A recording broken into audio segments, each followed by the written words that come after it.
I'm honored to speak at the inauguration of Peter Salovey as president of Yale. This is a big historic event, and what I want to do is to try to focus this event on some of the enduring values at Yale, what defines this institution really. I have been teaching at Yale for 30 years, and I've been teaching undergraduate finance at Yale for 25 years. All this experience has led me to kind of think about the values that we're promoting. I teach a course called Financial Markets, which you are all welcome to take because it's online as part of Open Yale. Also, Yale has joined with Coursera, and they are going to be producing courses that are more like real classroom courses in the sense that there will be a schedule and exams and problem sets. And so I'm going to be teaching financial markets in the starting January of 2014. But I won't be there. It'll be recordings of me, but I'll be in charge. I think this experience fits in very well with President Salovey's emphasis on a more accessible Yale and improve communications. So I'm happy to be involved in these kinds of teaching activities, and I expect to see them grow in importance in the future. But as I I mature and have been taught for many years, and I've been increasingly wondering about our values that underlie what I teach, and I suppose what others here teach as well.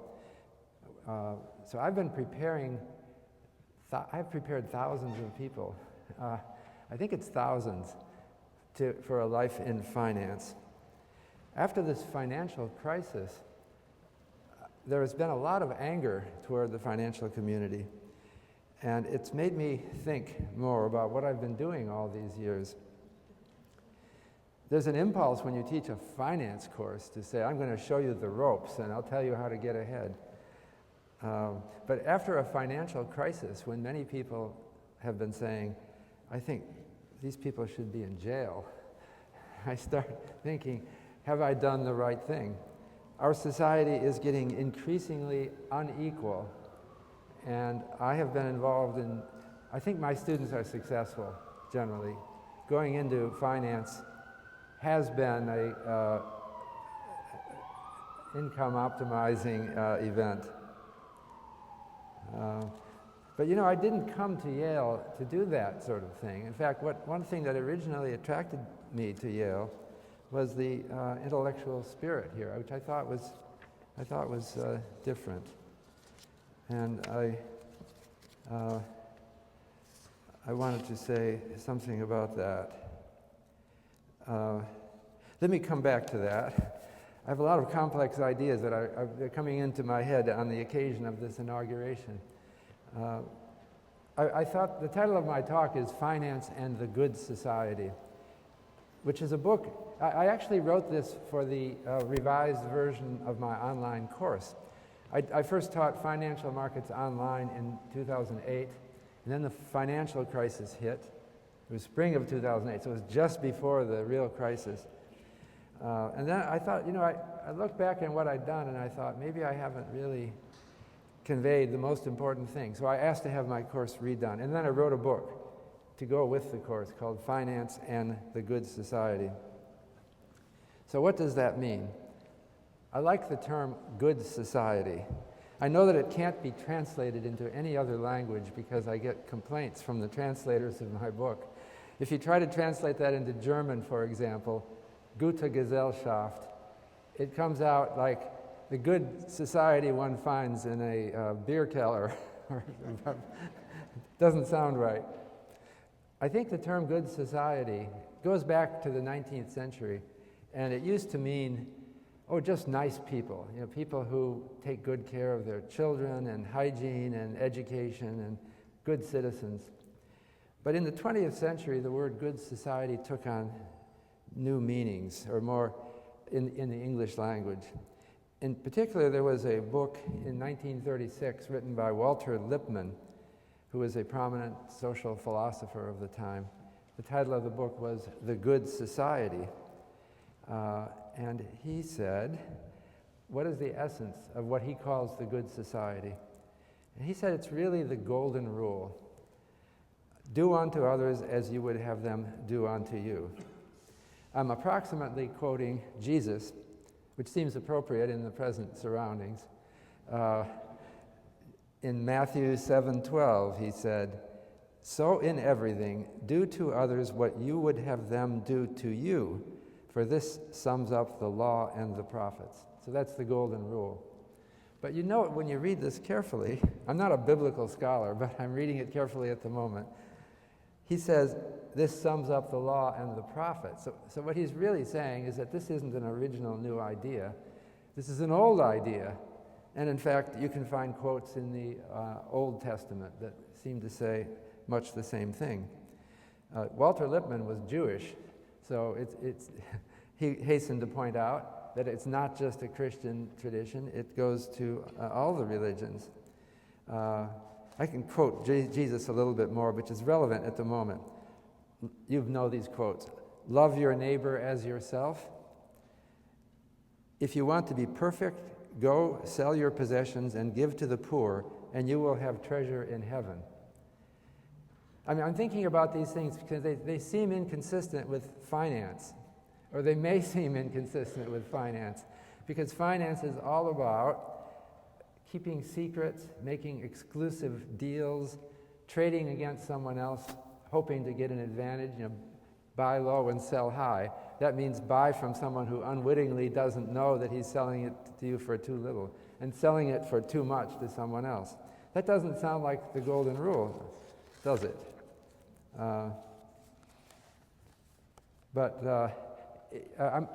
What Lippmann thought is that the golden rule is really something that people discover individually. I think it has something to do with what Peter Salovey called emotional intelligence. That's something that Peter Salovey, our new president, has been a pioneer on. There's different kinds of human intelligence. Some people are very good at math, but they may be very poor at judging other people. There's a different kind of intelligence, which is the intelligence of judging people, empathizing with others, and incorporating it into your fundamental actions. I like to think that's something that we teach here at Yale. I guess you can teach intelligence to some extent. But I think what Walter Lippmann was saying is that people who have developed an emotional intelligence realize that we share our lives with other people, and we really don't want to be selfish in the sense of the word that seems to apply to some aggressive financial dealings. I just want to mention, since I'm quoting Jesus so much, that it's not just the Christian religion that embodies the golden rule. Well, they might have a different name for it. Timur Kuran is an economist who wrote a nice book recently about economics and Islam. And when we think of the Islam religion, we think of maybe a lot of arbitrary restrictions. For example, on business, that they can't charge interest. But in fact, the Islamic religion has as well, quoting Quran, a major emphasis on generosity as a vehicle for solving social problems. So they might not say the golden rule, but it's the same idea. In the Jewish tradition, there is a concern against trading against superior information. Often quoted is the Leviticus passage, "Do not curse the deaf or put a stumbling block in front of the blind." This is called the before the blind principle in Jewish law. So I think that there's something that we can teach in a Yale or in a university environment which can soften finance and make it to something more relevant and important for our times. Tony Kronman was dean of the Yale Law School, and he wrote a book a few years ago called Education's End: Why Our Universities Have Given Up on the Meaning of Life. And he makes the point, I recommend this book. It's quite a passionate plea for education of a more traditional sense.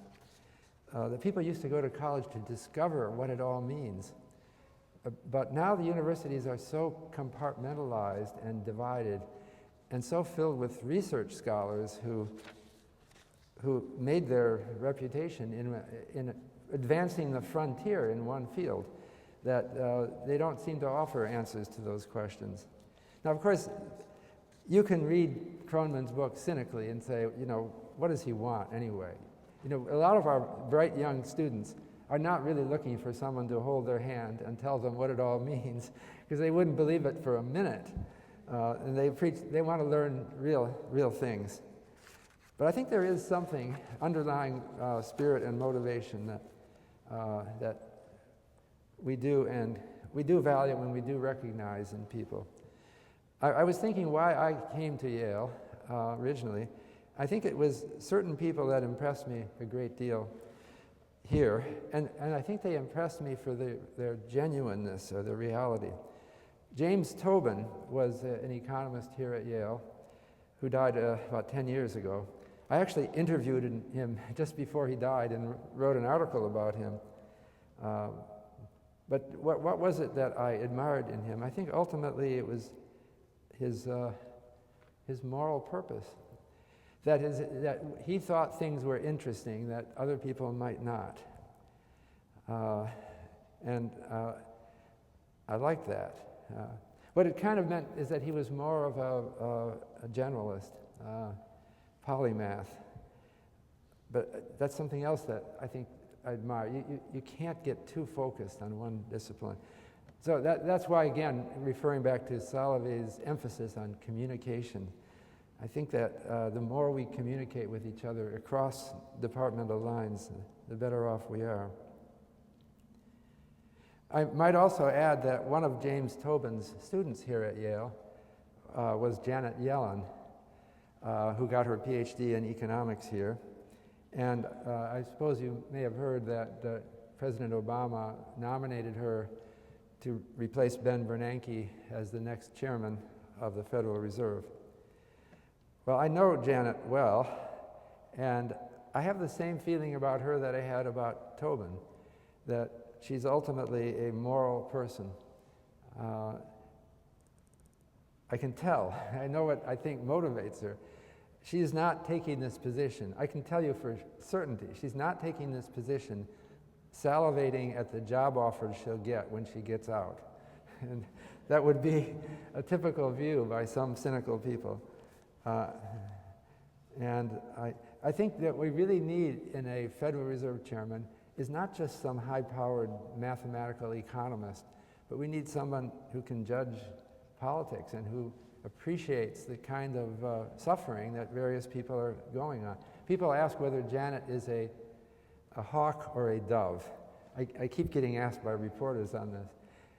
A hawk is supposedly someone who wants to be tough on monetary policy and keep inflation down. But a dove is someone who's worried about the unemployed and doesn't care about inflation. So she's being criticized now as too dovish.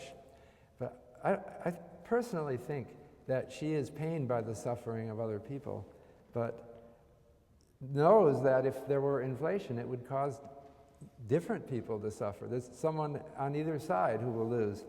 I can't believe that this whole idea that some people are hawks and some people are doves, that probably applies to politicians, but not to real intellectuals. Okay, so I'm going to go for no more than another half hour and ask for questions. because I'm hoping that I'm striking a chord here on deep values and important issues, and I'll leave time for some question. But the golden rule and the idea of a good society are very old. But I think something is changing that in some ways seems to be moving away from that. And that is the development of financial capitalism, which is expanding all over the world. There's hardly any place you can go in the world today that even if it didn't have a stock market 20 years ago, it now has one. And now it has a futures market, and they're trading credit default swaps just about everywhere in the world. And why is that? Well, I think that there's a general recognition that finance is a powerful technology. It produces wealth. It gets people in conflict with each other. But you kind of need that as a avenue for creative destruction, as Joseph Schumpeter called it, where businesses compete against each other, and a few of them succeed. And there has to be an incentive. There actually has to be a money incentive for people to do practical work. The good society motives don't drive you to work really hard to become a real entrepreneur for most people. So it does appear that we do have to have a financial incentive. We have financial capitalism which works well, but it's not perfect. We have to keep tinkering with it and making the system work better. And the history of capitalism is a history of tinkering that produced new changes. So let me start with just some examples. You can read about these in my book. It's a history of experimentation with new business arrangements and looking for some that might work better than others. I'll start with the 1811 New York corporate law, New York State. In 1811, the state legislature in New York passed a new corporate law which said two very important things. First, almost everybody could incorporate, or for almost any line of business.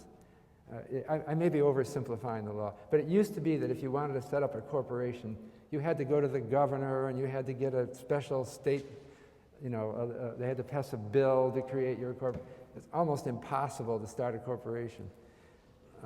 They made it free for everyone. But secondly, and this is also very important, they made it limited liability. They said that if someone sues the company, they can't go after the shareholders.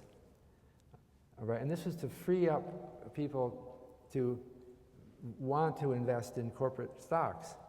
It used to be, before 1811, that you could buy shares in some company, and then the company would do something bad, and they'd come after you, and they'd take your house because they said, look, you were a part of this company. You were profiting from this. There were real examples. It was the Blue Ridge Turnpike in Massachusetts. They bought land from farmers, but they didn't pay them right away, and they were going to build a turnpike, and then the company went bankrupt, and they'd lost the money, didn't give it back to the farm. Farmers were furious, and they sued the stockholders to try to get the money back. They didn't succeed in that case, but that was a worry. So in 1811, New York made it limited liability was the law of the land. People said this is going to be a disaster. You're going to get all kinds of fly-by-night companies. People can just invest in any company with no worries, right? They don't care. I don't need to look at the company I'm investing in. And the critics were negative, but what happened is New York developed into the nation's financial center. And before long, every state in the Union adopted limited liability. And now every country of the world does it because it frees people of fears. It was an invention. It could have gone badly, as some people predicted. But it does go badly. Some of these companies are crooked. Maybe they would be more up and up if the stockholders were afraid of being sued. But on the other hand, there wouldn't be any stockholders. They wouldn't start. No one. It would only be family business. You wouldn't invest in anything unless you knew it. Well, that's one example. See, this is a technological innovation. And I think of it both as having like an abstract economic theory behind it, but also an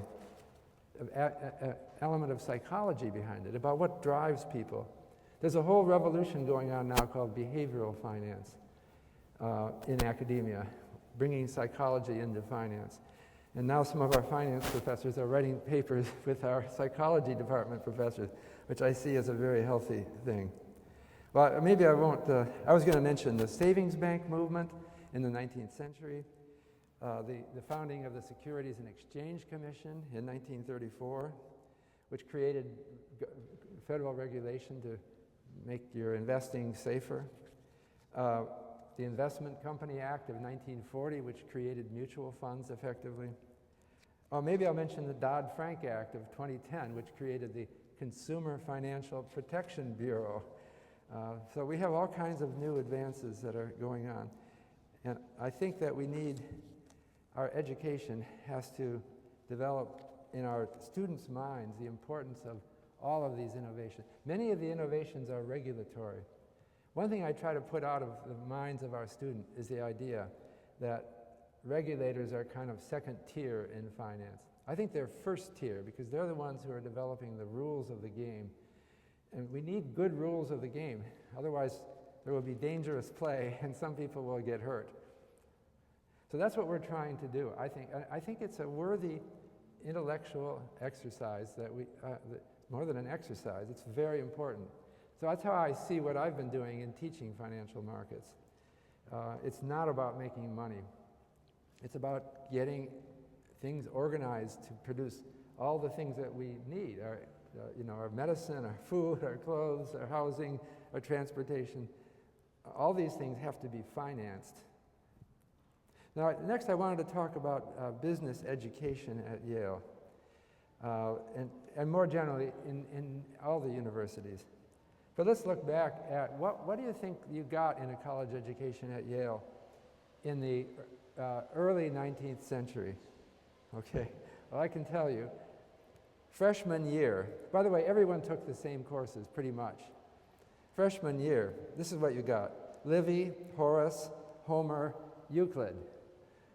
Sophomore year, Cicero and Xenophon. Junior year, Aeschylus, Plato, Thucydides, Demosthenes. By the senior year, you got philosophers of the Scottish Enlightenment. So there were some modern people as well. They also added, we had chemistry, we had geology in the early 19th century. There was some of that. And there was even some economics. I went back and looked at the economics textbook written by Francis Wayland, which we were assigning to all Yale students around 1840. He was the president of Brown University, and he wrote a textbook of economics. It's still here in the library. You can read it. Pretty good, I think. I actually liked it. Much more moralizing than our textbook. It kept coming back to the theme of industry and hard work, and we're not as moralizing now. The first business school attached to a university was not at Penn, not at Yale, it was at Penn. It was the Wharton School, founded in 1881. Before that, there were no business schools attached to universities. There were separate business schools, and they were low prestige. They were places where you learned accounting or stenography, and they didn't have any pretensions. They were just teaching business skills. 1881 was a major turning point in the world university history because it created the idea that a business education should be part of a university. Joseph Wharton said, I want to measure the outcome by how much money the students can make because I'm a businessman. If the student if there's a high demand for the student's skill, it ought to be expressed. Well, he was missing something that Adam Smith called the paradox of value. Adam Smith noted that diamonds sell for a lot and water for very little, but which one is more valuable? That goes back 100 years earlier. In 1890, there was an interesting newspaper article where university presidents were asked to comment on the Wharton School. And that at that time was the only business school. And I thought it was kind of interesting that these university presidents were so open to criticize the Wharton School. Particularly, I have here a quote from Francis Amasa Walker, who, by the way, was a Yale economics or political economy professor, but he had just been raided away from Yale to become president of MIT. So he's speaking here as the president of MIT. So his reaction to the Wharton School, I'm quoting him, "I exceedingly dislike to see the question of college education put upon such low ground. A young man who would allow his decision between going to college or staying away to be determined wholly or mainly by the prospect of pecuniary return is unworthy of the benefit of a liberal education." So it was a long time before there was a second business school. And it wasn't until the early 1950s when the first business school attached to a university appeared outside of the United States, in Canada.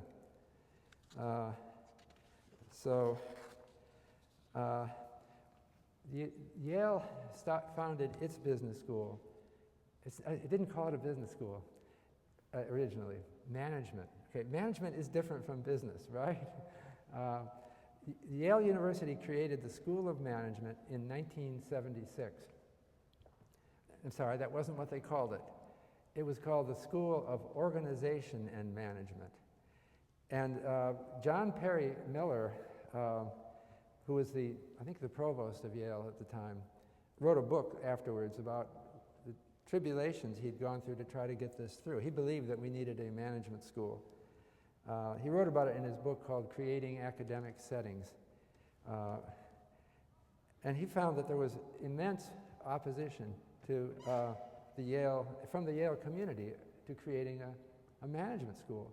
So he told them, well, we'll create a different kind of, this isn't a business school, this is a management. And he said it's going to be more like isn't it a suitable, studying human organizations, how people work together as an intellectual discipline, isn't that worthy of Yale? And so he got it through. But they had to have it this funny name, School of Organization and Management, or SOM. And the degree they offered was called Masters of Public and Private Management. Public first, okay? And they said, we want idealistic people who might want to work for a nonprofit like a museum or a hospital, or they might want to work for the government, as well as business people. So that's what started. Now the problem was, it didn't quite evolve along quite such lines because it's difficult to maintain this kind of uniqueness. And so they eventually caved in and changed the name of the degree to Masters of Business Administration. And they dropped organization from the school name, but they kept calling it SOM. Now the O stands for of in School of Management. But I still call it SOM, and in my mind, it's still the School of Organization and Management, because those values do live on. I think Yale is a unique place in values. And the School of Management is a special business school that I think still does attract people who are interested in working for society. And this is something that we have to keep. I've talked to Ted Snyder, the new dean, and I think he is committed to keeping this uniqueness of our school.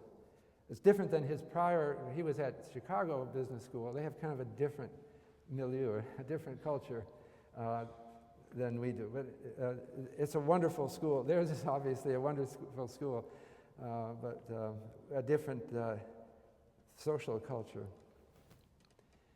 I tell my finance students that I think that they might make a lot of money. Our students are very popular on Wall Street. They do well, and some of them make tons of money. I tell my students that they should be thinking now about giving it away. And I also tell them that a little bit about how you can do this in a way that's meaningful to you. It's part of my instruction to undergraduates in finance. It's a little premature. I tell them about how to set up a family foundation, okay? This is what you do. You're working hard, making millions of dollars, and you're really not selfish. You're just into this. You're having fun doing this. And the government is taxing it heavily. you think, well, maybe I should give it away now so I can get a deduction and not pay all these taxes. Well, I tell them, first of all, well, paying taxes isn't a bad thing. You're contributing to society. But if it bothers you, you can set up a family foundation now and get a tax-deductible contribution to your own foundation, and then you can keep the bulk of it until later when you have time to think about what you want to do. And so that's, but the first thing is to have a commitment to philanthropy. And I don't think they expected to get that in a financial markets course. Yale College, or Yale University, is, I believe, more attuned to that than many universities. One little piece of evidence is a sort of Yale tradition that we do not name our colleges after donors. We name them after worthy people. This came up, well, they may have, I didn't say that right. They got you laughing. I didn't say that at all right. They may also be financial people, but it's not the dollars that determines your status as it's not just the dollars. We have 12 residential colleges at Yale University, and I thought I would just tell you who they're named after to remind you of how the values have guided us. We're getting 2 more now, and they haven't been named yet. But we have Branford College. It's named after the city of Branford. It's our neighbors. It sounds neighborly. Calhoun College, named after John C. Calhoun, Vice President of the United States. He's controversial for other things, but I'm not going to mention them at the moment. But certainly a distinguished person, not a wealthy donor. Davenport College, named after John Davenport, founder of New Haven Colony in the 1600s. Stiles College, named after Ezra Stiles, a Congregationalist minister and president of Yale, who, by the way, when he became president, freed his slave in a moment of generosity. They used to have slavery in Connecticut. And then he became, anyway, the stories are all a little bit more complicated. I said I wasn't going to tell you John Calhoun's downside either, but these were good people in their day, remarkable people. Jonathan Edwards was a preacher. This is controversial, too. He started the so-called Great Awakening, which is a huge revivalist movement. He was a class of 1720 at Yale, and an extremely influential person who later became president of Princeton University. Morse College, named after Samuel Morse, the inventor of the telegraph. Pearson College, named after Abraham Pearson, class of 1668 from Harvard, and the first rector of Yale University. Saybrook College, named after Old Saybrook, Connecticut. Another tip our hat to one of our neighbors, another town. Silliman College, named after Benjamin Silliman, Yale professor and chemist. And I seem to have lost, Timothy Dwight College. There were 2 Yale presidents, both named Timothy Dwight. The first one, 1795 to 1817, and the second one, his grandson, 1886 to 1898. That was, and then Trumbull College, Jonathan Trumbull, Harvard again, 1727, class, but he was governor of Connecticut. So who are we going to name our next college? Well, we've raised a large amount of the money from Charlie Johnson. Yale just got a $250 million gift. And so what did Charlie Johnson's claim to fame? Well, there may be many of them, but most prominent is that he ran the Franklin Templeton funds of mutual funds.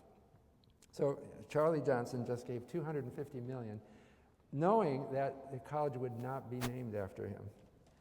I think it's an interesting point. Actually, the Franklin Templeton Fund, it started out as Franklin Funds, were founded by his father, and he didn't name it the Johnson Funds. It was his own fund.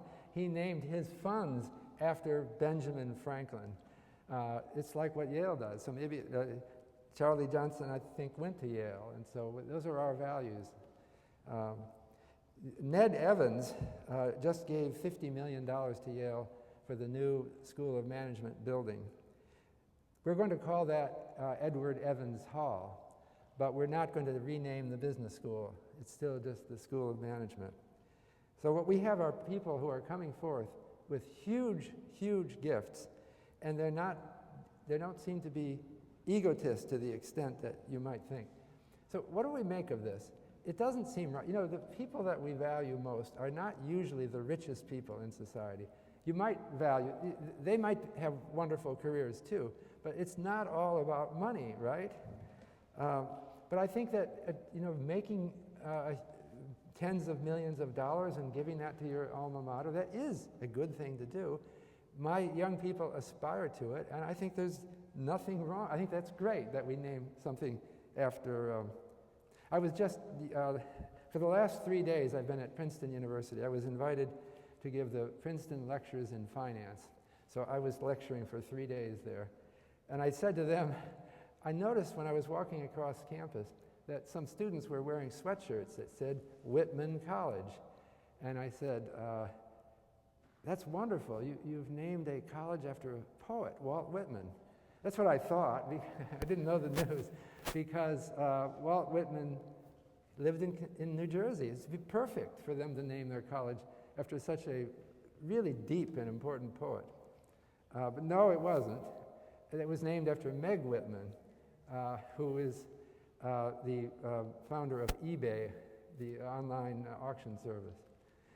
So I felt a little disappointed they didn't have a college named after a poet. But then again, I have to say, and Princeton doesn't have Yale's tradition against naming colleges after donors. But on the other hand, I think it's okay. I think that we need a woman. Our college, they're all male so far. And Meg Whitman is a real contributor to our society. So I think I'll give my approval to Whitman College. It's none of my business, and I'm not at Princeton, but the only thing is that I think that it's good. I think that names of colleges should be dispersed across people that we value and admire. And that it's a worthy aspiration for young people to aspire to do that, to make money and return it to their alma mater. But it has to be held delicately. I'll give you an example of a misnamed institution. In 2011, just 2 years ago, the Miami Art Museum announced that they were going to rename the art museum the Jorge M. Perez Art Museum of Miami-Dade County, in recognition of a donor who is a real estate developer in Florida, who gave $35 million to the museum in the form of his personal collection of Latin American art and some other money as well. Now, a storm of protest followed because the museum had just finished a $220 million capital campaign attracting donations from numerous small donors. That's like 8 times as big as Mr. Perez, and that was a mistake, I think. You have to have recognition. That's why I like our having Branford and Saybrook College. You know, there's different ways of contributing, and it shouldn't be. It has to be handled well.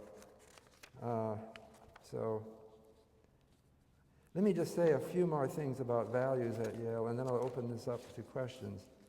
In 1951, William F. Buckley published his book. Do you know what I'm referring to? God and Man at Yale.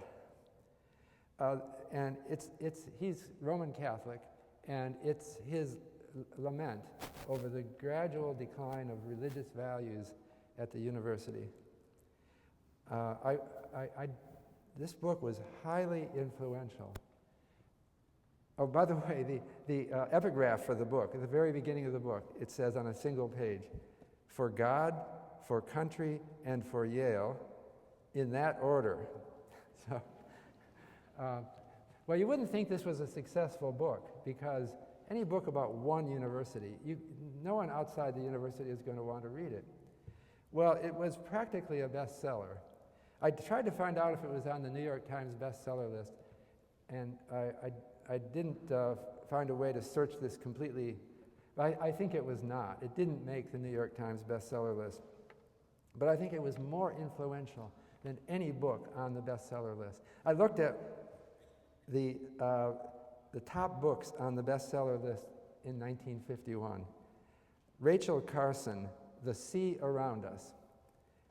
Thor Heyerdahl, Kon-Tiki.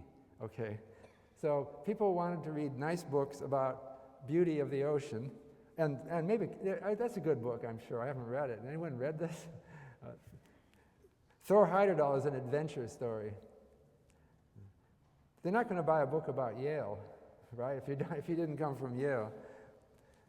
On the other hand, the book had tremendous significance because it attracted all kinds of reviews and attention.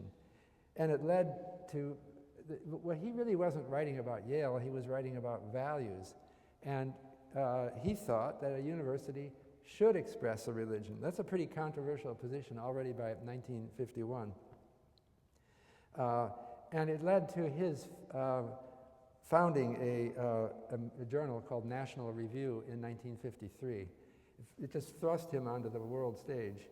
And then he had a television show, anyone remember that? Called Firing Line for about 15 years.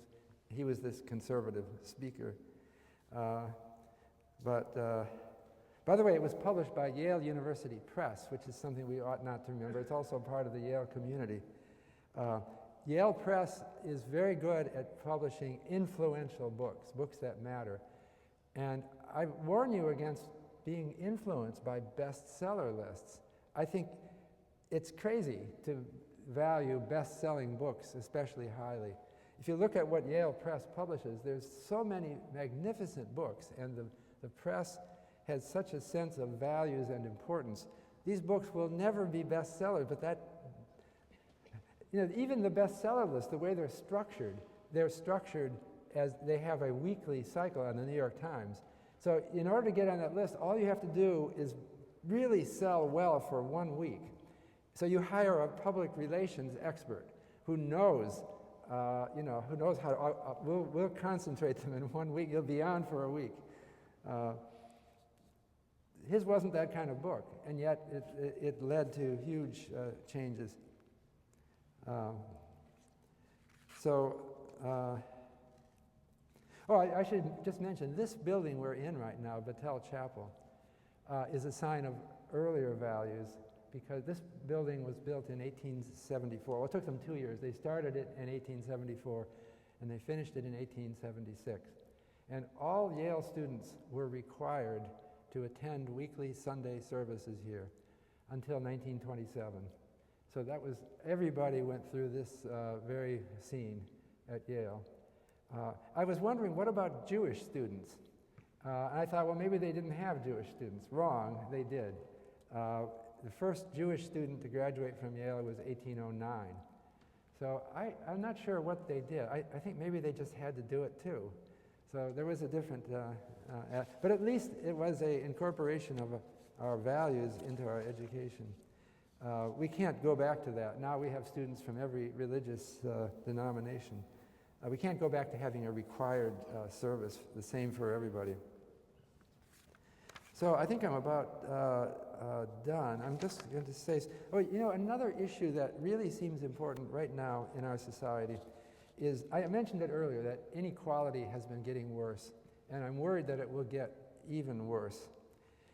And I think this should be the #1 problem that we talk about. Unfortunately, it isn't, and it seems to be impossible for most people to talk about it.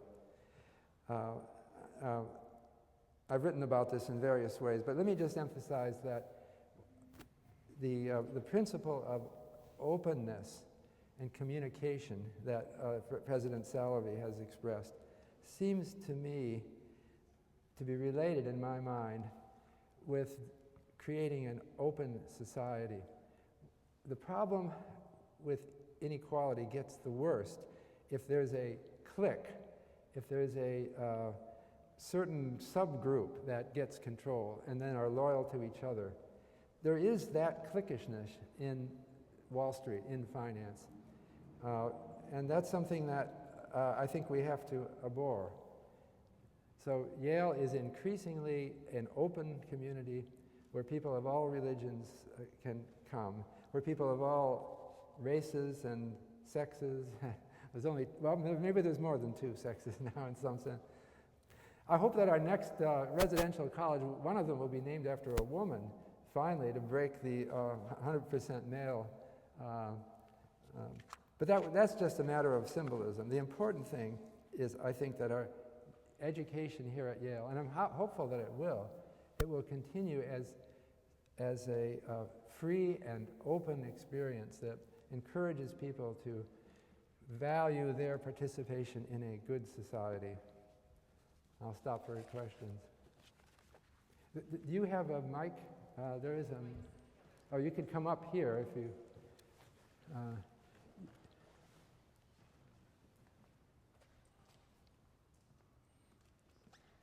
assume that it made you happy that Janet Yellen was selected to be next head of the Federal Reserve. It made me happy too. President Salovey gave a talk a few days ago, and he has a phrase that he used to describe this phenomenon. The abbreviation is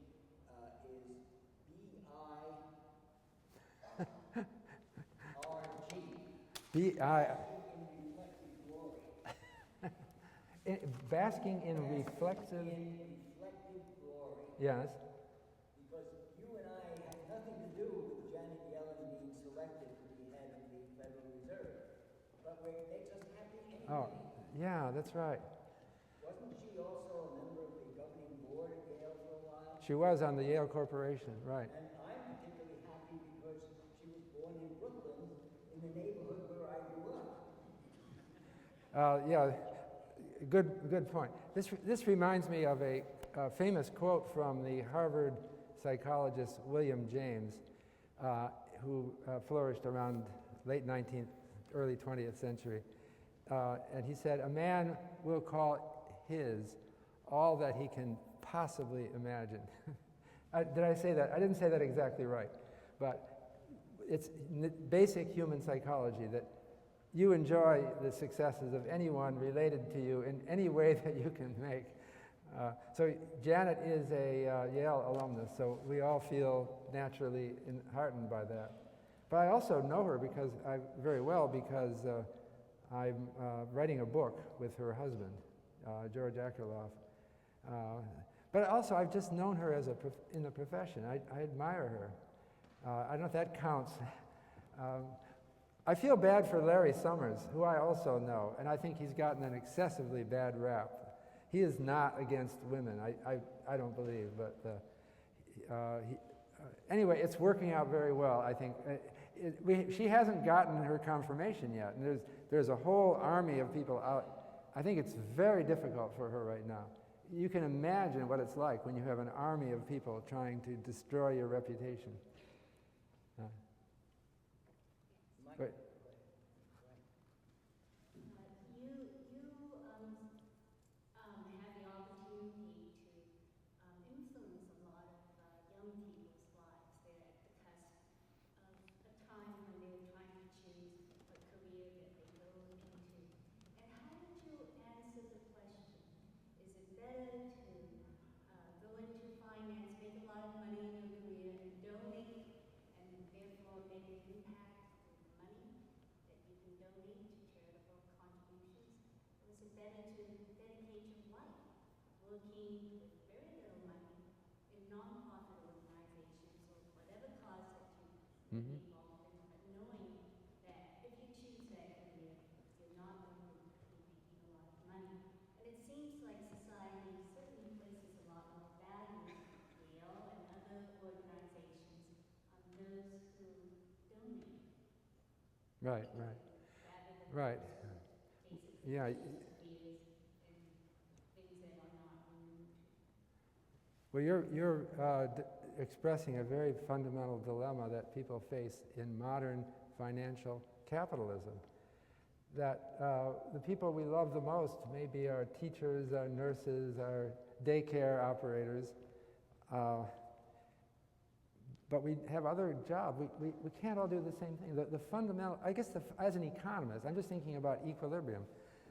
We can't all do the same thing. So there has to be places for both. But see, when I was talking about naming of colleges, I'm thinking that it's okay to name a college after Meg Whitman. That's fine, as long as we name the next college after something, someone who wasn't. We have to recognize the different ways of contributing. So I mentioned the paradox of value that Adam Smith talked about. Diamonds have a much higher market price than water, but diamonds are practically useless.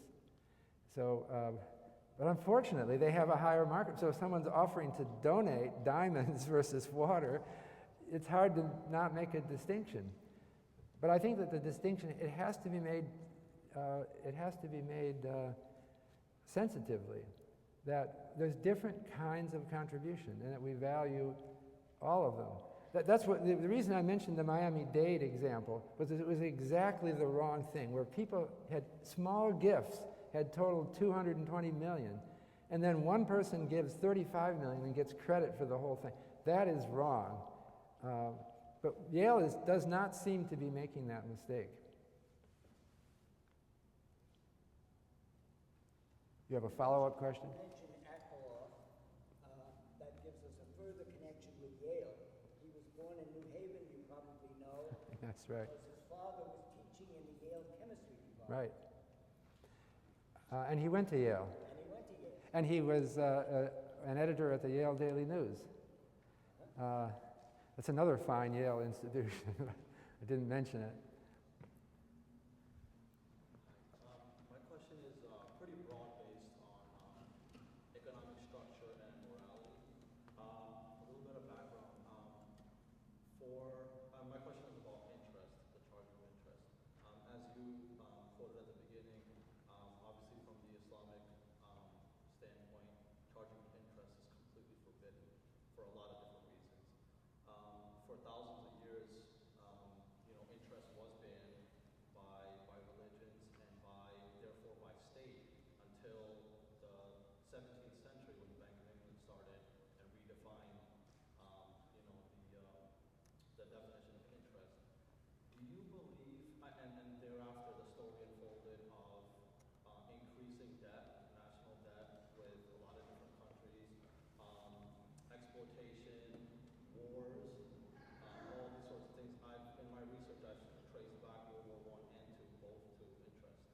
And do you believe that we as a society have become, do you think the charging of interest is in itself immoral, or do you believe we can sort of tweak the financial system?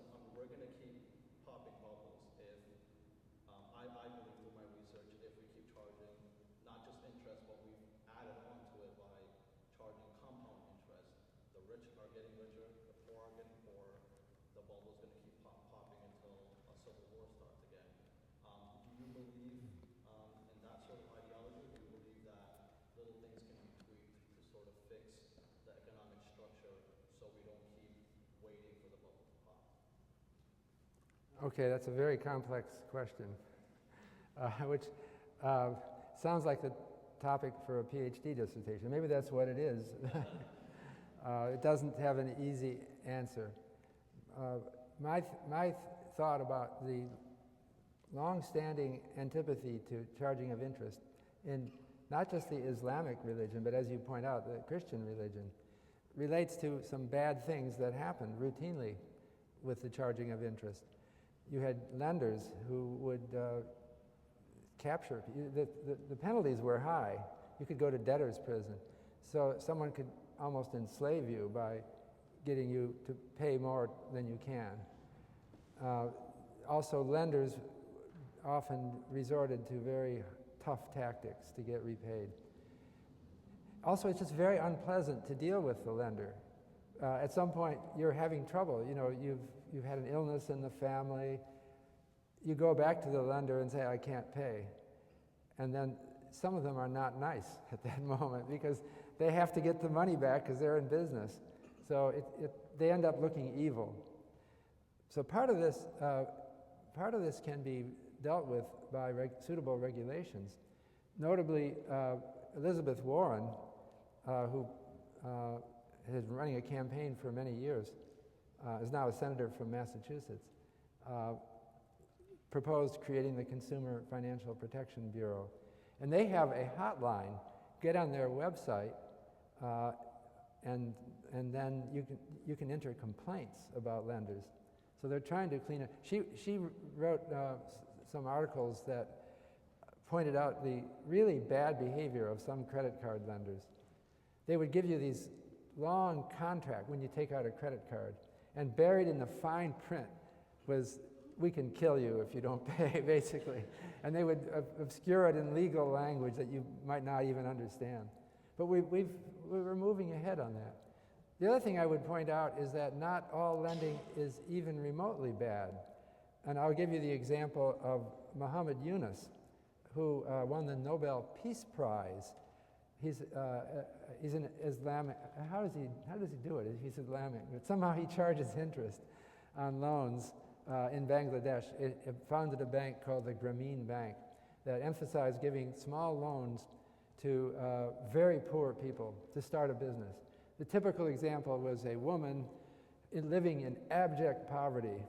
All she wants is to buy one of those little hand carts with a heating apparatus so she could go out on the street and sell meals and make money for her family. That's microfinance, a very small thing. And banks wouldn't even pay any attention to these people. They're just too small. The expenses exceeded any possible profit from dealing with them. But Yunus found a way to make a profit. In other words, he was not running a charity, he was running a business, but he was proselytizing that this is a business that works. So most people think that's good. So I don't see it as in clear black and white term. So we could talk further about this. There's a lot of issues. Hi. Hello, Professor. There's one other element here at Yale which I think is terribly important that you haven't touched on that relates to the good society, and it's the notion of collaboration. The degree to which the university stresses the arts, the notion that choral groups, dance groups, theater groups work for a greater good in a collaborative spirit, which is at considerable tension, I would say, to a school where competition is all. And Yeah. I think many, certainly graduate schools of business are only about, almost exclusively about competition. And that's not the case here. I think that's, the arts do play an important role in teaching students the value Yeah. of collaboration. Well, I agree. I think that community is how we define our lives, and it's a mistake that we should be educating people out of, that business or money matter more than they seem. There's a concern that our society is losing some of its community. So Doug Ray is a professor here at Yale, wrote a book called City, which I recommend, about New Haven. And he compares New Haven in 1900 with New Haven now, and argues that there were many more civic groups, little bands or choirs and activities than there are now. This is reflected more in Robert Putnam's later book called Bowling Alone, where he claims that walking into a bowling alley today, you see a lot of people who came all by themselves to the bowling alley to bowl all alone, whereas they used to come as bowling clubs. We might not think of bowling clubs as important institutions, but maybe they are, and maybe a sense of community is important. One thing I like about Yale is its arts, which are unusually strong. And I'm not, I think it's very good that we subsidize a broad range of intellectual activity. Do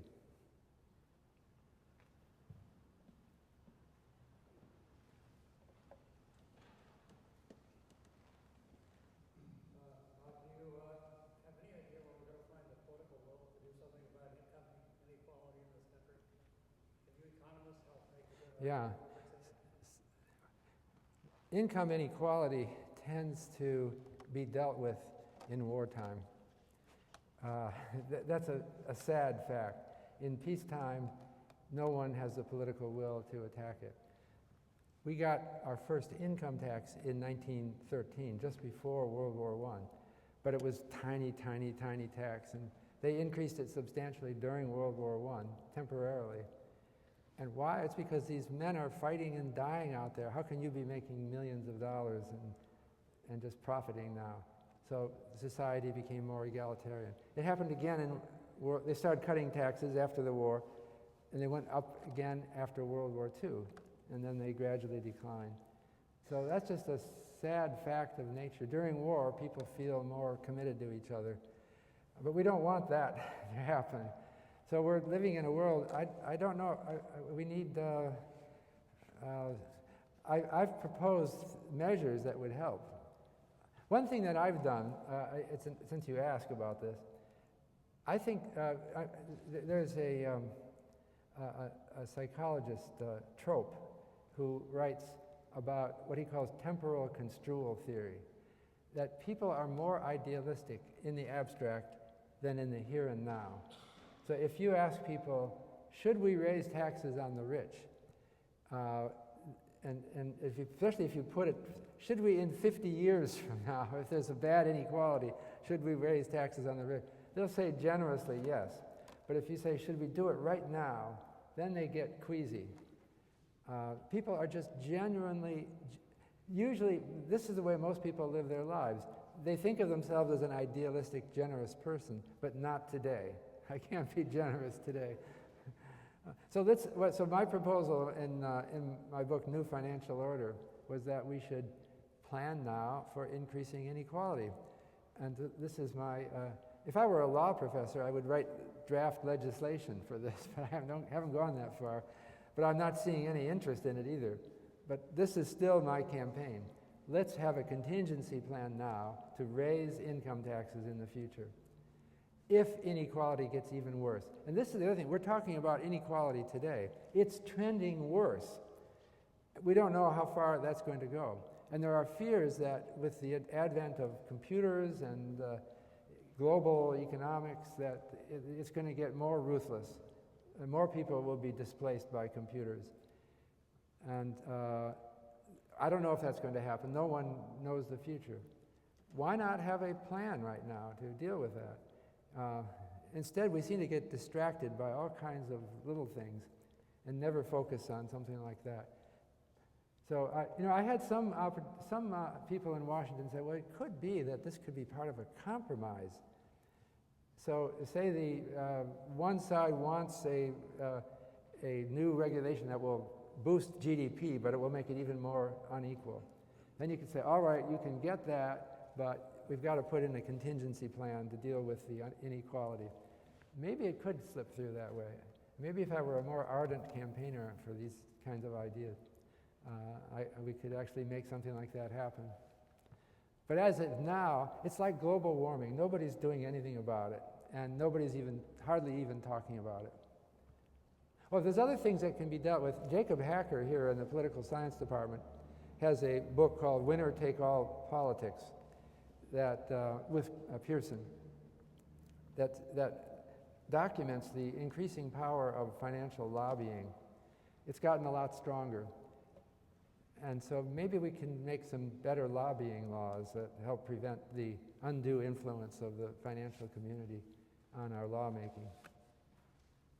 So I think we have time for one. I think we're running out of time. One more question. No, I'd like to. That's our math professor, right? I know you. Well, why don't we have two more questions? You can go. Okay, well, thank you so much. One of my professors recently described his job as modeling delight. So my question Modeling delight in the subject. So I was just wondering what, if anything, delights you about the study of finance. Oh, why am I delighted by what I do in economics? Actually, I think I could be in any department of the university. I just like intellectual, I could be in the math, or maybe I couldn't make it in the math department, but in terms of likes, I'd love to do that too. So it seems to me that, yeah, it's just the genuineness of academic discourse, and I like it all. And I like it especially when I see that it has a purpose for people. And it's Howe, Professor Howe, yes. I'm curious if there's been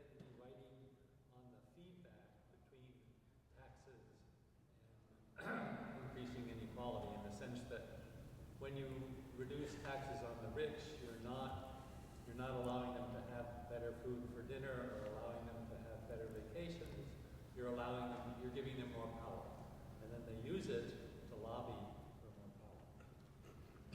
That sounds, okay. Another question.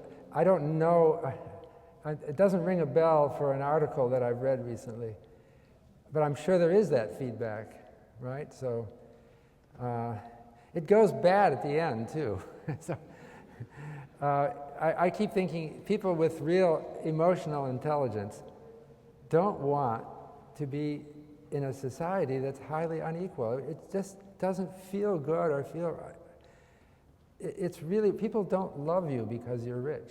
It doesn't, I come back to my, it doesn't matter, but there's a mistake that people who are somewhat compromised on their emotional intelligence will make and become far too focused on money. That's not what we're about. That's not what my financial markets course is about, and it's not what Yale is about.